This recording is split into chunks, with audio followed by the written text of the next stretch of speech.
National কলেজের online ভিত্তিক শিক্ষা কার্যক্রমে তোমাদের স্বাগতম।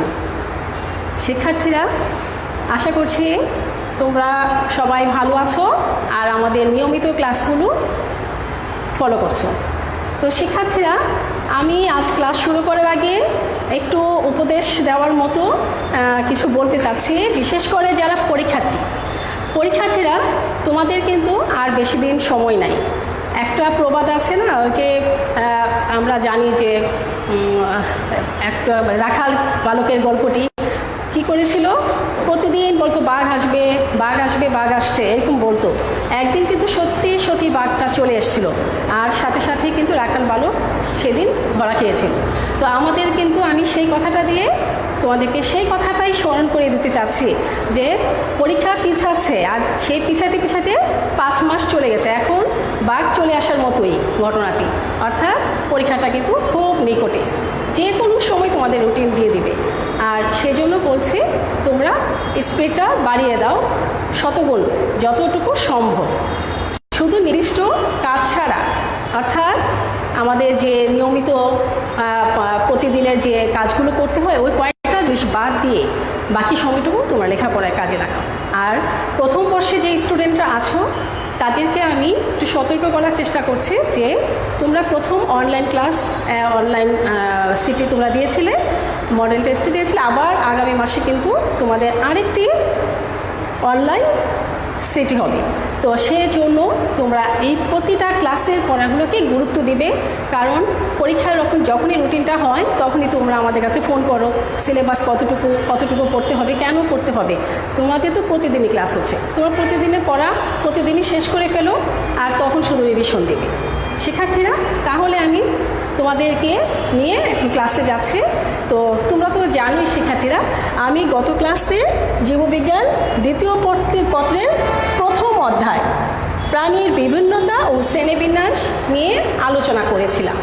তো সেখানে আমি তোমাদেরকে বলেছিলাম যে পর্বটি অনেক বড় এবং আমার নির্দিষ্ট টাইমের মধ্যে শেষ করা সম্ভব না, তাই আমি 2টি পর্ব নিয়ে আলোচনা করেছিলাম। তারই ধারাবাহিকতায় আজ আমি পরবর্তী শ্রেণীবিন্যাসগুলো নিয়ে, অর্থাৎ পরবর্তী পর্বগুলো নিয়ে আলোচনা করতে যাচ্ছি। তো শিক্ষার্থীরা, তো শুরু করা যায়। তো শিক্ষার্থীরা, তার আগে আমি তোমাদেরকে আরেকটু বলছি, তোমরা এখনই বই, খাতা এবং কলম নিয়ে রেডি হয়ে যাও, কারণ যেই কথাগুলো আমি বলি সেগুলো MCQ থাকে, তারপর জ্ঞানমূলক অনুধাবন প্রশ্নগুলোও থাকে, আবার সৃজনশীল তো অবশ্যই থাকে। তাই প্রশ্নগুলো সাথেই তোমরা লিখে ফেলবে, আর আমি যা বোর্ডে লিখবো সেটাও লিখে ফেলবে, ঠিক আছে? তাহলে আমি শুরু করলাম। হ্যাঁ, তো শিক্ষার্থীরা, আমি তোমাদেরকে প্রথমেই বলেছিলাম যে প্রাণী পর্ব, মেজর পর্ব হচ্ছে প্রাণীর মেজর পর্বগুলো হচ্ছে কয়টি ছিল শিক্ষার্থীরা, মনে আছে তো? শিক্ষার্থীরা, মেজর পর্ব কয়টি? মেজর পর্ব ছিল, দেখি তোমরা লিখতে পারো কিনা পূর্ব ক্লাস থেকে মনে করে, মেজর পর্ব কয়টি ছিল? হ্যাঁ, তাহলে তোমরা লিখে ফেলো, আমি আবার লিখছি, যারা ভুলে গেছো মনে করো। এই 9টির মধ্যে 8টি ছিল অমেরুদণ্ডী বা নন কর্ডাটা, আর 1টি ছিল কর্ডাটা, ঠিক আছে? আমি পর্বগুলো একবার লিখে দিচ্ছি, তোমরা একটু খেয়াল করো এবং সাথে লিখে ফেলো। প্রথম পর্ব ফাইলাম 1। ফাইলাম 1 হচ্ছে কি ছিল? Porifera, porifera. তারপরে ফাইলাম 2 ছিল নিডারিয়া, NIDARA।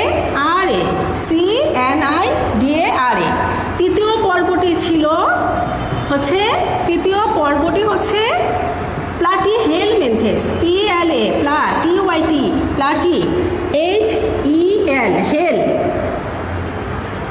হ্যাঁ, প্লাটি হেল, HEL, হেল, MIN, মিন, THES, প্লাটিহেলমিনথেস। 4 নম্বর পর্বটি হচ্ছে কে? নেমাটোডা, NEMA, TODA,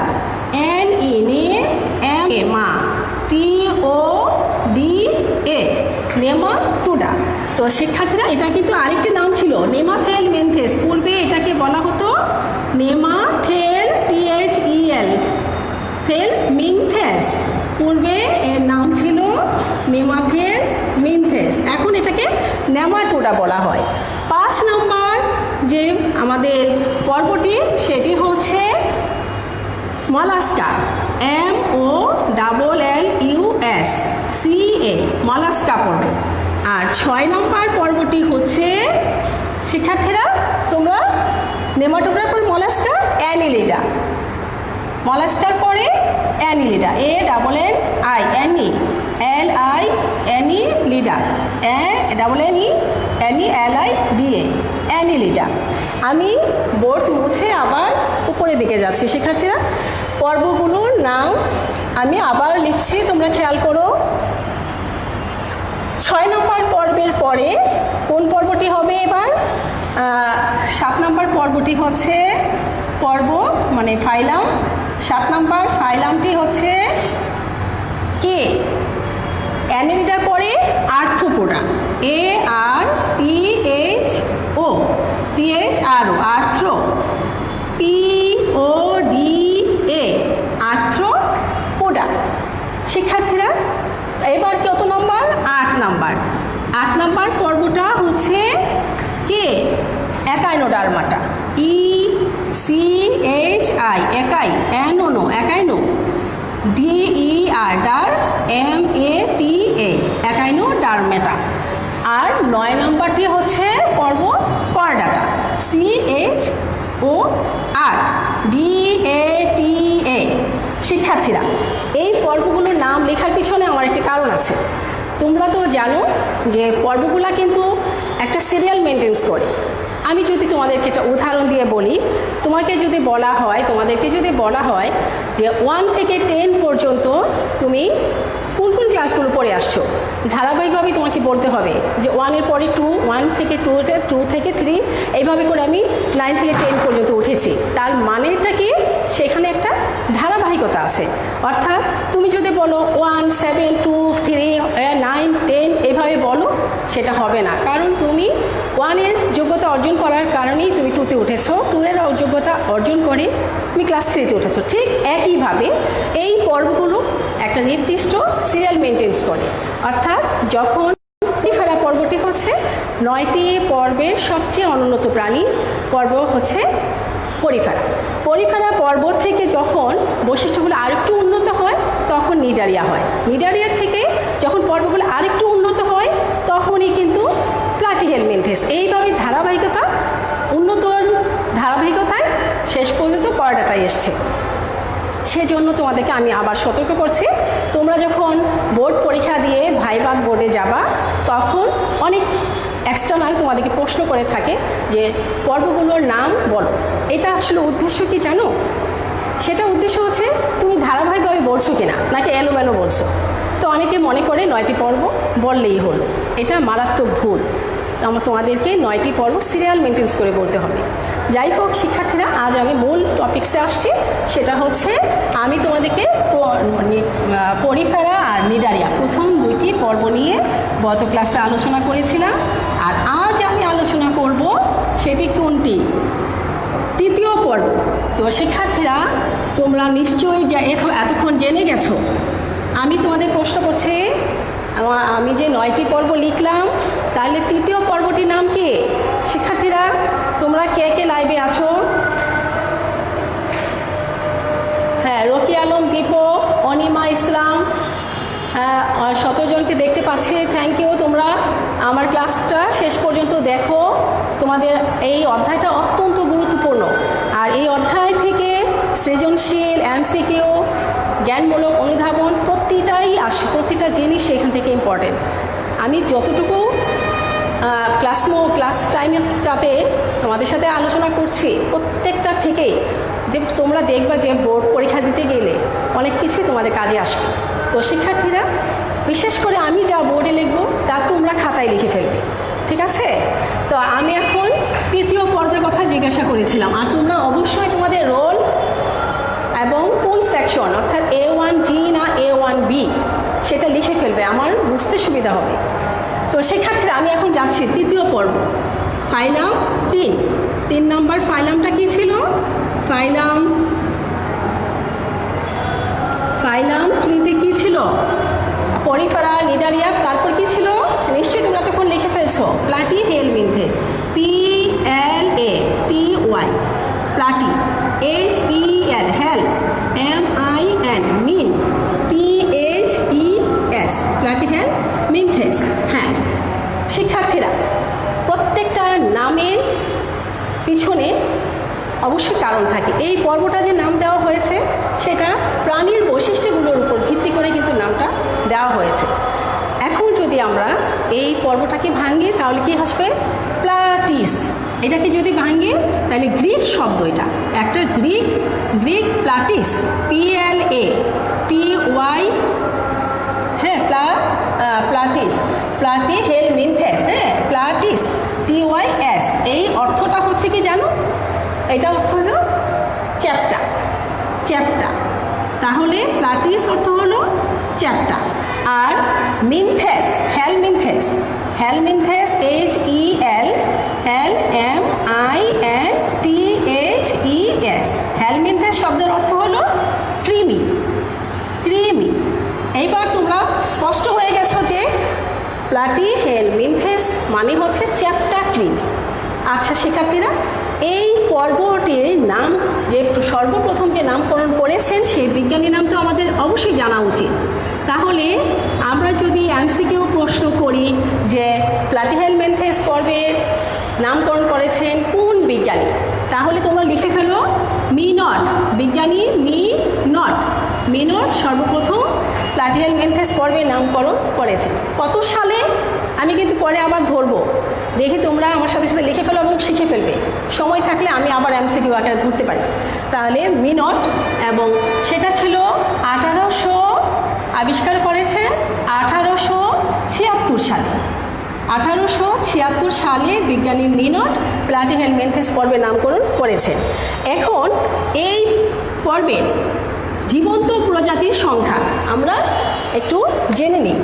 এই পর্বের জীবন্ত প্রজাতির সংখ্যা কত হতে পারে শিক্ষার্থীরা? একটু আমার সাথে সাথে লিখে নাও, দ্রুত করবে। জীবন্ত প্রজাতির সংখ্যা, কারণ মৃতগুলোকে কাউন্ট করা হয় না। প্রজাতির সংখ্যা হচ্ছে 29,000। তোমরা বানান করে লিখে ফেলো, সবচেয়ে ভালো হয়। 29,487টি। এই হচ্ছে জীবন্ত প্রজাতির সংখ্যা। শিক্ষার্থীরা, এই পর্বেরকে আমরা কিভাবে চিনব? এই পর্বের প্রাণীগুলো হচ্ছে অবশ্যই পরজীবী, অধিকাংশ পরজীবী। এরা আমাদের মানুষসহ বিভিন্ন গৃহপালিত প্রাণীদের অন্ত্রে বসবাস করে। এরা কি করে?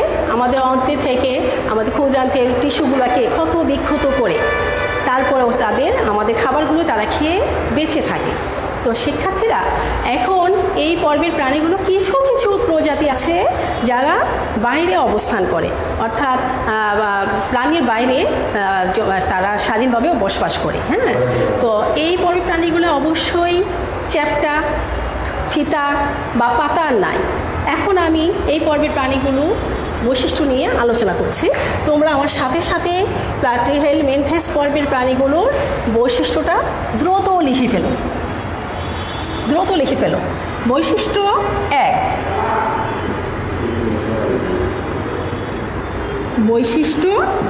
1। তাহলে পর্বের নাম থেকে আমরা 1 নম্বর বৈশিষ্ট্য দিতে পারি। এই পর্বের প্রাণীগুলো কি? চ্যাপ্টা আকৃতি। হ্যাঁ, প্রাণীগুলো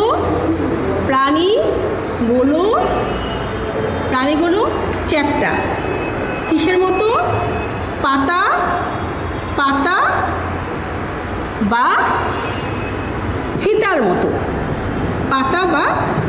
মতো। ঠিক আছে। আর 2 নম্বর হচ্ছে এদের কিন্তু মনে রাখবা, এদের কিন্তু তোমার রেচনাঙ্গ শিখাকোষ, এদের যে রেচন অঙ্গ আছে, এক্সেপশনাল বৈশিষ্ট্যগুলো সবার আগে দেওয়ার চেষ্টা করবে। অনেক বৈশিষ্ট্য আছে, এক্সেপশনাল বৈশিষ্ট্য, যেই বৈশিষ্ট্যগুলো তার জন্যই প্রযোজ্য সেই বৈশিষ্ট্যগুলোকে সবসময় আগে দেওয়ার চেষ্টা করবে। আর যেগুলো সাধারণ বৈশিষ্ট্য সেগুলো পরে দিলেও হবে।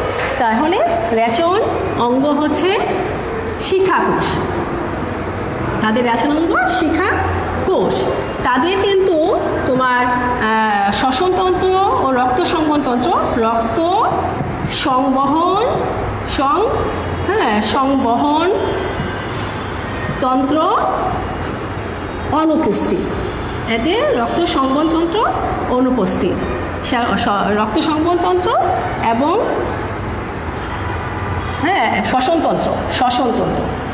শ্বসনতন্ত্র এবং রক্ত সংবহনতন্ত্র এ ধরনের অনুপস্থিত আছে।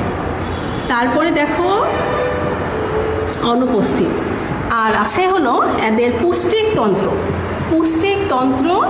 অসম্পূর্ণ, পুষ্টিতন্ত্র অসম্পূর্ণ সম্পূর্ণ। এটা মানে কি বুঝতে পেরেছ? তাদের মুখছিদ্র আছে কিন্তু পায়ুছিদ্র নাই। মুখছিদ্র আছে, মুখ থেকে পায়ে পর্যন্ত বিস্তৃত নয় আর কি। মুখছিদ্রটা ঠিকই আছে কিন্তু পায়ুছিদ্র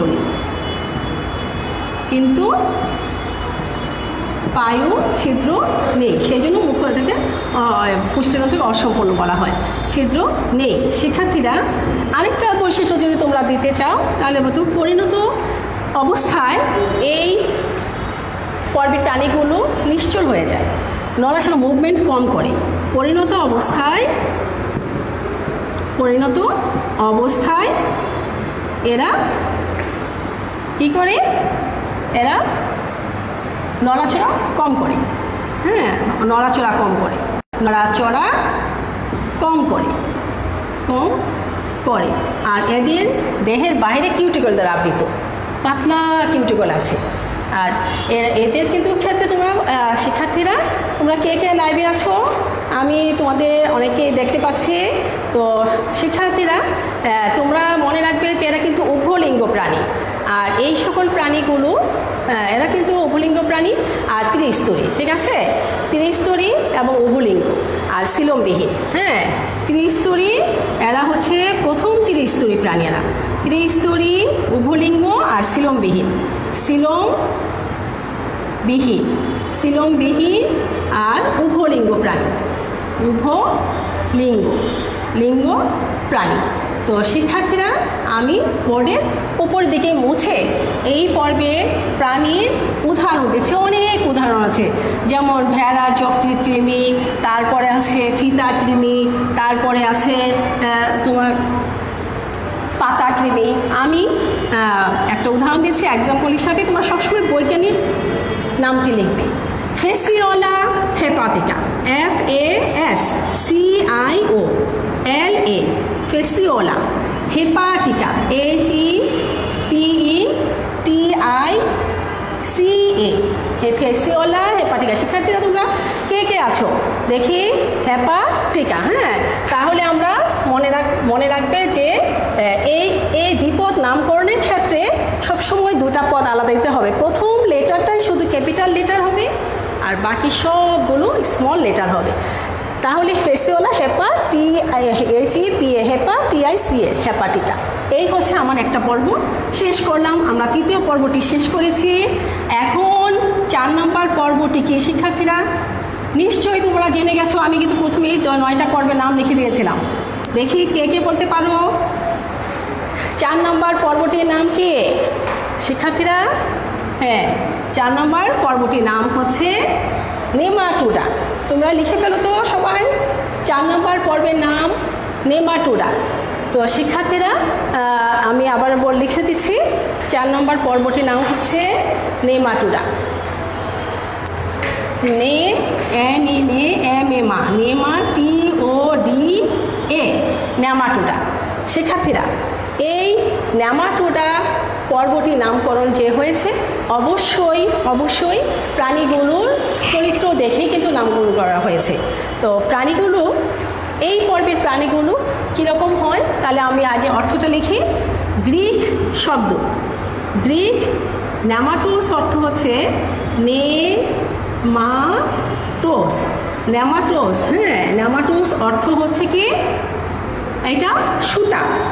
গ্রিক নেমাটোস অর্থ হচ্ছে সুতা। আর ওডিস অর্থাৎ EIDES, ওডিস মানে হচ্ছে দেহ। তাহলে সুতা আকৃতি দেহ যার, সেই হচ্ছে নেমাটোডা।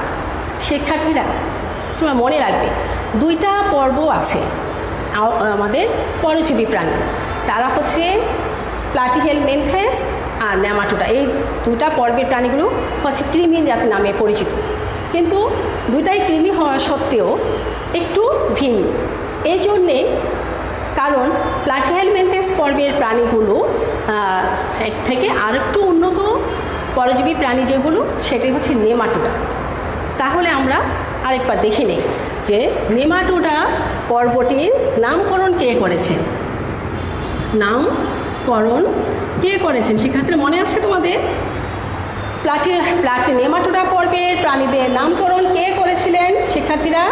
যদি তোমাদের মনে থাকে তাহলে তাড়াতাড়ি করে লিখে ফেলো। হ্যাঁ, এটা হচ্ছে তোমার গোগেনবার্গ, বিজ্ঞানী গোগেনবার্গ নেমাটোডা পর্বের নাম করেছিলেন। GOGEN, গোগেন, BAUR, গোগেনবার্গ। কত সালে এই পর্বে নামকরণ করেছিলেন শিক্ষার্থীরা? তোমরা অবশ্যই জানো যে 1800 কত সালে শিক্ষার্থীরা মনে করো তো? 1859 সালে বিজ্ঞানী 1859 সালে এই পর্বে নামকরণ করে। এই পর্বে জীবন্ত প্রজাতির সংখ্যা কত হতে পারে শিক্ষার্থীরা? লিখে ফেলো, পরীক্ষাতে আসে কিন্তু। জীবন্ত প্রজাতির সংখ্যা, এই পর্বের জীবন্ত প্রজাতির সংখ্যা হচ্ছে 25,000। 25,033টি। 25,033টি। শিক্ষার্থীরা তোমরা এটা সংখ্যাগুলো অবশ্যই মনে রাখবে, কারণ MCQর জন্য তোমাদের তো 50 ইয়া 100-র মধ্যে 75 যে তোমাদের সৃজনশীল পরীক্ষা হয়, তোমাদের রিটেন পরীক্ষা হয়, সেখানে তো 25 নম্বর MCQ আছে। তাহলে তোমাদের অবশ্যই এটা গুরুত্ব দেওয়া উচিত, আর এইগুলোর থেকে কিন্তু MCQ আসে। তাহলে আমরা জেনে গেলাম। এখন আমি দ্রুত বৈশিষ্ট্যের মধ্যে যাচ্ছি। নেমাটোডা পর্বের বৈশিষ্ট্যগুলো কি হতে পারে? তা আমরা তো জানলাম যে এটা কৃমি প্রজাতি, ঠিক আছে? তাহলে নেমাটোডা পর্বের বৈশিষ্ট্যগুলো হচ্ছে বৈশিষ্ট্য 1।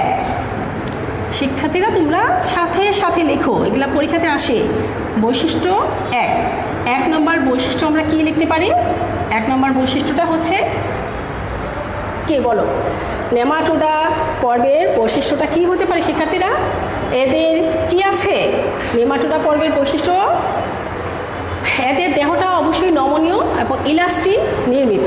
দেহটা নমনীয়, ইলাস্টিন নির্মিত এবং 2 প্রান্ত সূচালো। দেহটা নরম বা নমনীয়, ইলাস্টিন সমৃদ্ধ। ইলাস্টিন সমৃদ্ধ, ইলাস্টিনযুক্ত এবং 2 প্রান্ত সরু। 2 প্রান্ত সরু। আরেকটা বৈশিষ্ট্য তোমরা দিতে পারো, যেদের পুষ্টিতন্ত্র সম্পূর্ণ। পুষ্টিতন্ত্র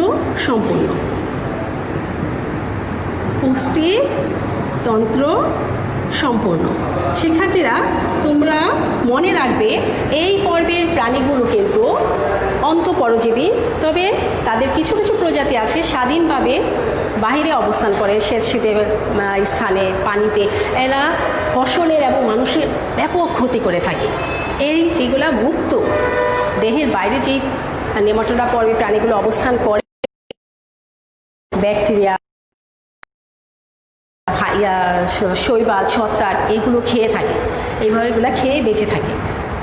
শিক্ষার্থীরা পুষ্টিক নালী সম্পূর্ণ, অর্থাৎ মুখ থেকে পায়ু পর্যন্ত বিস্তৃত।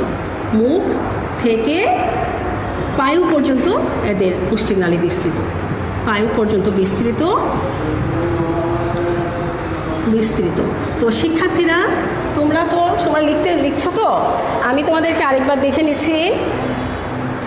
আর ওদের অকুশীয়, হ্যাঁ শিক্ষার্থীরা তোমরা দ্রুত লিখে ফেলো, লিখতে বিরক্ত হবে না, কারণ এই পরীক্ষার মধ্যে কিন্তু এই পর্বগুলো থেকে তোমাদের সৃজনশীল কোশ্চেন আসে। আর অপ্রকৃত সিলোমযুক্ত প্রাণী, এরা কিন্তু অপ্রকৃত সিলোমযুক্ত প্রাণী, অপ্রকৃত সিলোমযুক্ত প্রাণী, সিলোমযুক্ত প্রাণী, ঠিক আছে? এরা অপ্রকৃত সিলোমযুক্ত প্রাণী। তারপরে হচ্ছে এদের কিন্তু তোমাদের এখানে কিউটিকল আবৃত আছে, তবে অকুশীয়, সেগুলো শ্বসনতন্ত্র, রেচনতন্ত্র সংবহতন্ত্র অনুপস্থিত। এটা লিখে ফেলো 4 নম্বর। এদের শ্বসনতন্ত্র ও এদেরকে শ্বসনতন্ত্র, রক্ত সংবহনতন্ত্র অনুপস্থিত, রক্ত সংবহন তন্ত্র অনুপস্থিত। এই পর্বের প্রাণীগুলো এইগুলো অনুপস্থিত থাকে। সেটা তোমরা দ্রুত লিখে ফেলো, হ্যাঁ। আর হচ্ছে যে এদের দেহগহ্বর কিন্তু মেসোডার্মে আবৃত থাকে, ঠিক আছে? এদের দেহগহ্বরটা কি মেসোডার্ম দ্বারা আবৃত থাকে। আরেকটা বৈশিষ্ট্য লিখে ফেলো 5 নম্বরটা। 5 নম্বর, এদের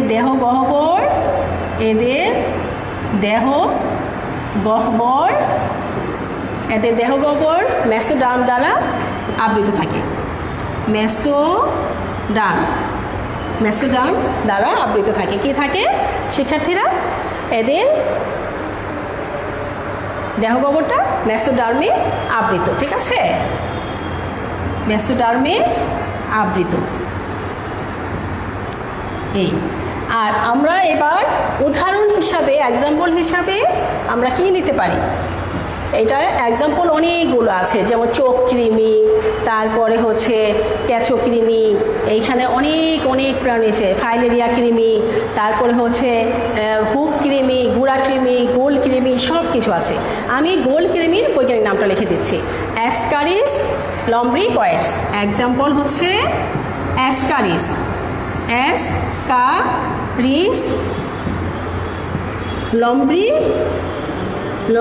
BRI, লম্ব্রি, COIDES, ascaris lumbricoides, ascaris ascaris lumbricoides. শিক্ষার্থীরা তোমরা এটার সাইন্টিফিক নামটা লিখে নাও, LOM। আমি আবারও বলছি, অ্যাসকারিস লম্ব্রিকয়েডসের বানানটা দেখে নাও, ASCARIS LOM BRI COIDES। এই হচ্ছে আমার 4র্থ পর্ব চলে গেল। এখন 5ম পর্বটি কি হতে পারে শিক্ষার্থীরা? 5ম পর্বটি কি হতে পারে? Mollusca, MOLLUSCA। 5ম পর্বটি হচ্ছে মলাস্কা। শিক্ষার্থীরা মলাস্কার অর্থটা যদি আমরা জানি, কারণ মলাস্কা পর্বটির নাম কিন্তু তাদের প্রাণীদের বৈশিষ্ট্য দেখেই কিন্তু পর্বের নাম হয়। তাহলে মলাস্কার অর্থটা কি আমাদের প্রথমেই জানতে হবে, যে মলাস্কার অর্থটা কি। মালাস্কাস আমরা যদি, এটা হচ্ছে ল্যাটিন শব্দ, ঠিক আছে? এটি হচ্ছে ল্যাটিন, এটা এক ধরনের ল্যাটিন শব্দ, ল্যাটিন, অর্থাৎ মালাস্কাস, MOLLUSCUS। এর অর্থ কি? নরম। মালাস্কাস অর্থ হচ্ছে নরম, হ্যাঁ। এই মালাস্কাস অর্থ থেকেই কিন্তু মালাস্কা পর্বের নামকরণ করা হয়েছে। তো শিক্ষার্থীরা বিজ্ঞানীর নামটা আমাদের অবশ্যই জেনে নেওয়া উচিত। প্রথম কোন বিজ্ঞানী মালাস্কা পর্বের নামকরণ করেছিলেন? শিক্ষার্থীরা এই পর্বের নামকরণ করেছিলেন বিজ্ঞানী গোগেনবার্গ। নামকরণ করেছেন, তোমরা লিখে নাও, এর নামকরণ করেছেন বিজ্ঞানী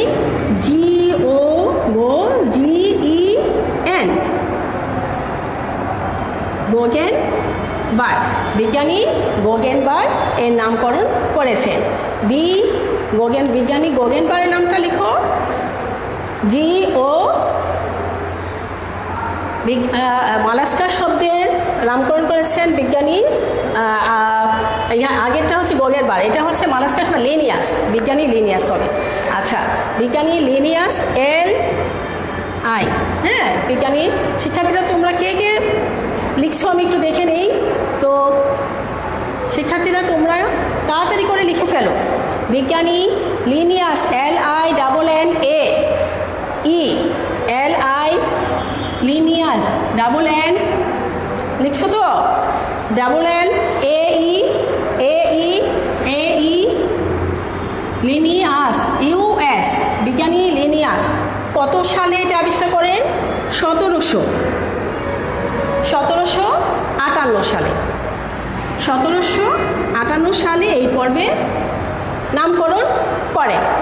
এই পর্বের প্রজাতির সংখ্যাটা কত হতে পারে?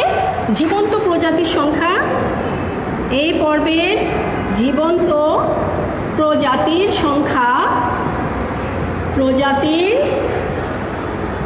সংখ্যা হচ্ছে, শিক্ষার্থীরা তোমরা জানো তো এই পর্বের জীবন্ত প্রজাতির সংখ্যা কত?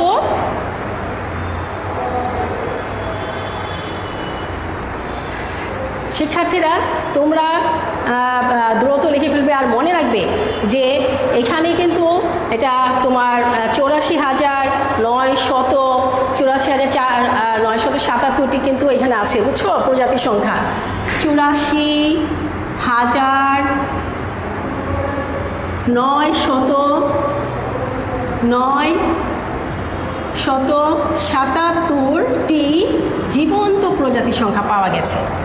তো শিক্ষার্থীরা এই পর্বের প্রাণীগুলো অনেক মানে 9টা পর্বের মধ্যে সংখ্যার দিক থেকে এই পর্বের প্রাণীর সংখ্যা বা স্থান কততম তোমরা জানো? এরকম একটা পরীক্ষার কোশ্চেন আসে MCQ। সংখ্যার দিক থেকে প্রাণী জগতের যে মেজর 9টি পর্ব আছে, সেই 9টি পর্বের মধ্যে মালাস্কা পর্বের স্থান দ্বিতীয়। তোমরা সেটা লিখে ফেলো, এই পর্বের স্থানটা হচ্ছে দ্বিতীয়। এই পর্বের গুরুত্ব অনেক বেশি, বিশেষ করে শামুক, ঝিনুক, আমরা অক্টোপাসের নাম দেখেছি, অক্টোপাসকে চিনি, অক্টোপাস, তারপরে হচ্ছে সেপিয়া, ললিগো। হ্যাঁ, এই যে পর্বের প্রাণীগুলো আছে, এই পর্বের প্রাণী জেলিফিশ, সেই সবগুলো হচ্ছে এই পর্বের প্রাণী। তো এই পর্বের প্রাণীগুলোকে আমরা দেখি যে এটার গুরুত্ব অনেক বেশি, কারণ এই পর্বের প্রাণী থেকে শামুক, ঝিনুক, অক্টোপাস, ললিগো, হ্যাঁ, এগুলা। তো আমরা জানি যে ঝিনুক থেকে আমরা মুক্তা পাই, সেই মুক্তা অনেক বেকারত্ব দূর করে, কারণ মুক্তা উপার্জন করে, তারা সংগ্রহ করে, সেটা তারা বিক্রি করে, আর্থিকভাবে সচ্ছলতা ফিরে আসে তাদের মধ্যে। তারপরে হচ্ছে তোমরা জানো যে তোমরা ল্যাবের মধ্যেও তোমরা দেখেছো অক্টোপাস, তোমরা দেখেছো সেখানে আছে কি সেপিয়া, ললিগো, শামুক, ঝিনুক তোমাদের ল্যাবে আছে, সেখানে তোমরা দেখেছো। তাছাড়া আমি কিছুদিন আগে একটা তোমাদেরকে তোমাদের অনলাইনে আমি একটা প্র্যাকটিক্যাল ক্লাস দেখিয়েছিলাম, সেখানেও তোমরা এই ছবিগুলো দেখে নিতে পারো। ললিগো, অক্টোপাস, সেপিয়া, এই ছবিগুলো দেখে নিও। এটা কিন্তু এই পর্বেরই প্রাণী। এই পর্বের প্রাণীগুলো আমাদের আর্থিক সচ্ছলতা এনে দেয়।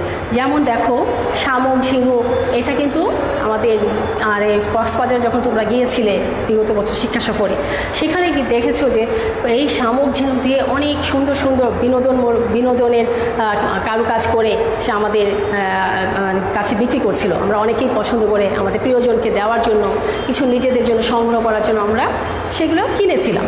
সেই পর্বটাই হচ্ছে এই মলাস্কা পর্ব। তো শিক্ষার্থীরা আমরা মলাস্কা পর্বের বৈশিষ্ট্যতে চলে যাই।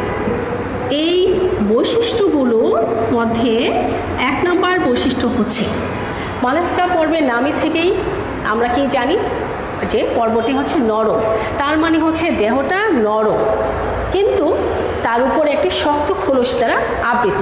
তাহলে আমরা লিখে নিই দেহ নরম এবং শক্ত খোলস দ্বারা আবৃত। শক্ত খোলস দ্বারা দেহ আবৃত। আবৃত। হ্যাঁ শিক্ষার্থীরা, এই পর্বে আমাদের আরও অনেক বৈশিষ্ট্য আছে। হ্যাঁ, এরা কিন্তু সবাই তোমার এই পর্বে কিন্তু অধিকাংশ প্রাণীগুলো সিলোমেট আর দ্বিপার্শ্বীয় প্রতিসম, অধিকাংশ দ্বিপার্শ্বীয় প্রতিসম।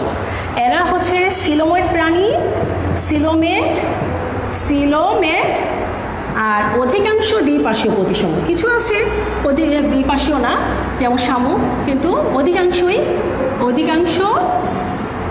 দ্বিপার্শ্বীয়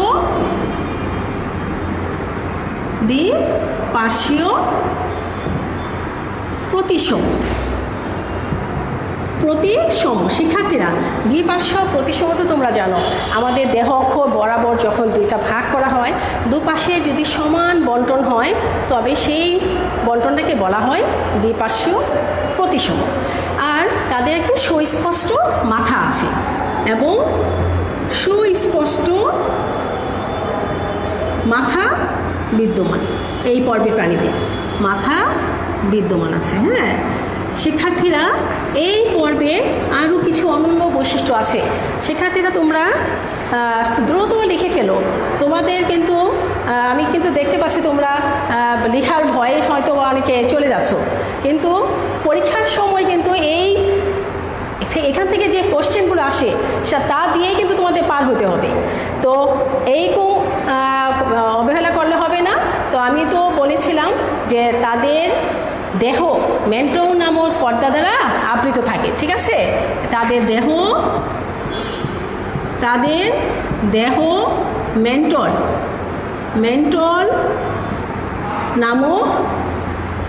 নামক পর্দা দ্বারা আবৃত থাকে। তো শিক্ষার্থীরা, এই যে দেহটা মেন্টল পর্দা আবৃত থাকে, এই পর্দা থেকে খরিত রসে,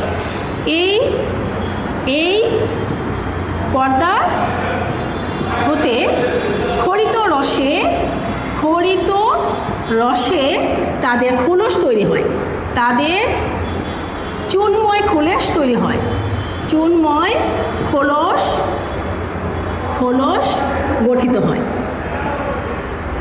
গঠিত হয়।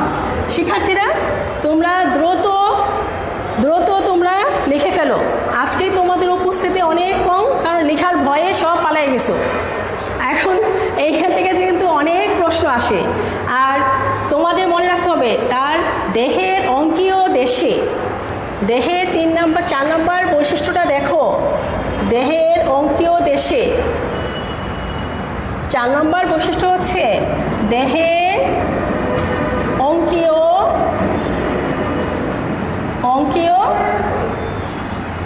দেশে মাংসল।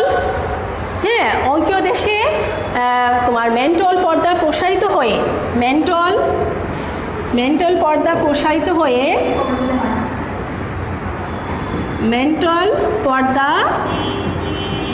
প্রসারিত হয়ে মাংসল পা গঠন করেছে। শিক্ষার্থীরা, এই হচ্ছে তারপরে এই পর্বের প্রাণীদের মধ্যে এদের ফুলকা, ফুসফুস, হ্যাঁ, এদের শ্বসন অঙ্গ হিসাবে 5 নাম্বার আমরা লিখতে পারি। 5 নাম্বার বৈশিষ্ট্য হচ্ছে এদের শ্বসন অঙ্গ হিসেবে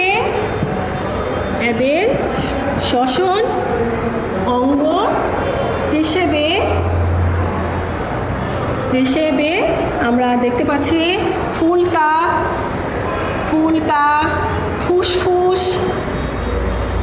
ফুসফুস বা উভয়ই এবং আরও কি আছে শ্বসনাঙ্গ হিসেবে ফুলকা, ফুসফুস, এমনকি মেন্টল দিয়েও, এবং উভয়ই এবং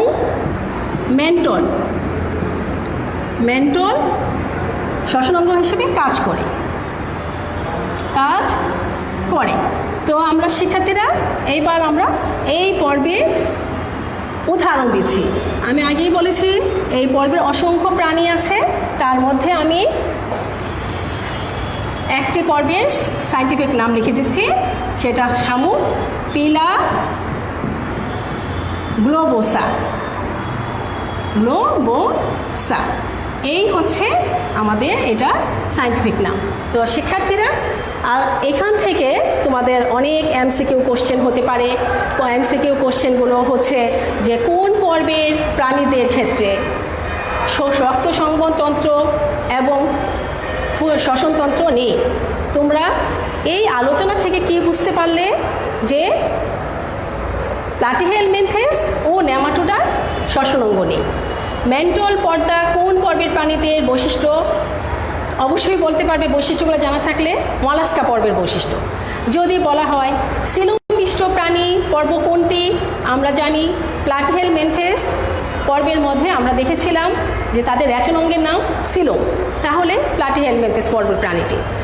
সৃজনশীল হিসাবে আসতে পারে, এখানে আবার এইভাবে আসতে পারে এমসিকিউ জ্ঞানমূলক হিসাবে যে মেন্টল পর্দা কী। আমরা বলবো মলাস্কা পর্বের প্রাণীদের দেহের বাইরের দিকে একটি পর্দা আছে যা শ্বসন অঙ্গ হিসেবে কাজ করে, দেহটাকে আবৃত করে রাখে, সেটি হচ্ছে মেন্টল পর্দা। এটা জ্ঞানমূলক প্রশ্ন শিক্ষার্থীরা। তারপরে আসতে পারে যে সিলোম কি। হ্যাঁ, আমরা বলতে পারবো প্লাটিহেলমিনথেস পর্বের প্রাণীদের রেচন অঙ্গের নাম হচ্ছে সিলোম।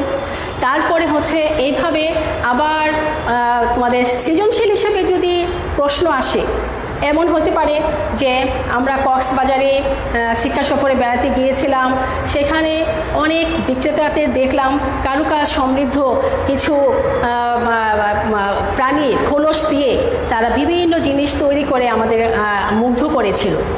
উদ্দীপকটি শেষে বলতে পারে যে উদ্দীপকের সেই প্রাণীটির শনাক্তকারী বৈশিষ্ট্য লিখো। আমরা তো বুঝি যে খোলসটা ছিল শামুক ঝিনুকে, তাহলে সেই শামুক ঝিনুকের দিয়ে এই তৈরি করা হয়েছিল। তাহলে বুঝেই ফেললাম যে এই পর্বের প্রাণীটি হচ্ছে মলাস্কা পর্বে।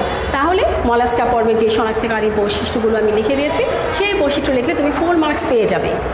তো শিক্ষার্থীরা, এভাবে অনেক উদ্দীপক তৈরি করা হয়, যেভাবেই তৈরি করা হোক তুমি সবভাবেই পারবে, ইনশাল্লাহ পারবে, যদি তুমি পর্বের নামগুলো জানো, বৈশিষ্ট্যগুলো জানো, এমসিকিউগুলো জানো। আমি যে ছোটো ছোটো ছোটো ছোটো এমসিকিউগুলো বলেছি, সেইগুলো যদি এভাবে আমি যে এভাবে লিখে দিয়েছি সেভাবে লিখে পড়ে ফেলো আজকে, তাহলে তোমরা কোনোভাবে আটকাতে পারবে না। প্রথম অধ্যায় এবং প্রাণীর একটি গুরুত্বপূর্ণ অধ্যায়, এখান থেকে কোশ্চেন হবেই। তো শিক্ষার্থীরা পড়ে ফেলবে এবং পরবর্তী ক্লাসে আবার দেখা হবে পরবর্তী পর্বগুলো নিয়ে। সে পর্যন্ত ভালো থেকো, সুস্থ থেকো, আল্লাহ হাফিজ।